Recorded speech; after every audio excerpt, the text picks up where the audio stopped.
Well, Sir David Frost is one of these celebrities backing the new treatment. Joins us now from central London. Sir David, a pleasure to talk to you. Thank you for joining us on Afternoon Live. This sounds like a miracle, but it needs a lot of money to support it. Yes, it does need a lot of money to support it, but you're right, Kay.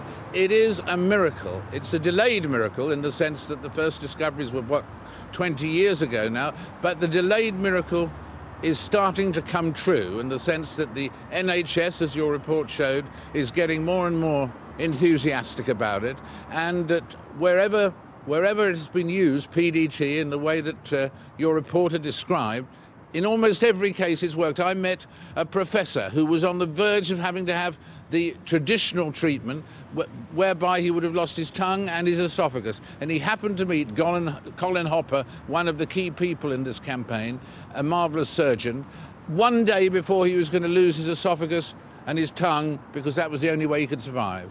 And he said, "Stop, Colin, come to my surgery, let me look at you." And one day later, 20 seconds later after the thing began, a day later he was walking free, he was cured, he had his esophagus and he had his larynx and so on as well. So that in his tongue too.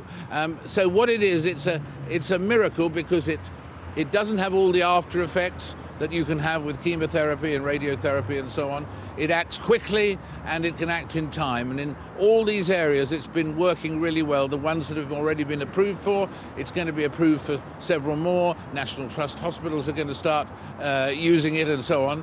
And basically, the money is needed, but we're on the verge here of something that could literally save hundreds of thousands of lives, hundreds of thousands of tongues, hundreds of thousands of esophagus or esophagi or esophagi, I'm not sure what the plural is, but it can make a change for all these people and quickly.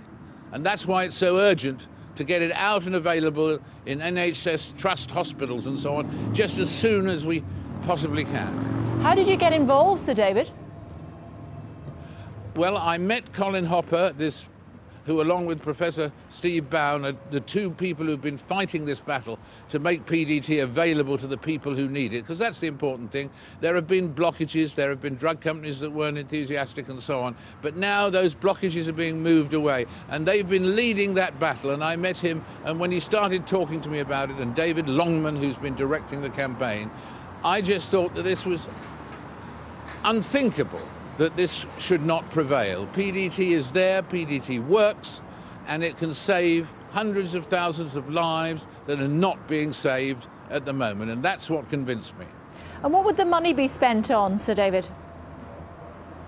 Well, the money has got to be spent on the drugs, the lasers and all of that, so that, but the important thing, I'm so glad you mentioned the money, is that it will also save millions of pounds for the National Health Service, because PDT, maybe it costs 5,000 or 6,000 altogether, maybe various forms of radiotherapy and chemotherapy may cost 20,000, but we're looking at savings of that kind for the NHS. That means it can do more for more people for less money.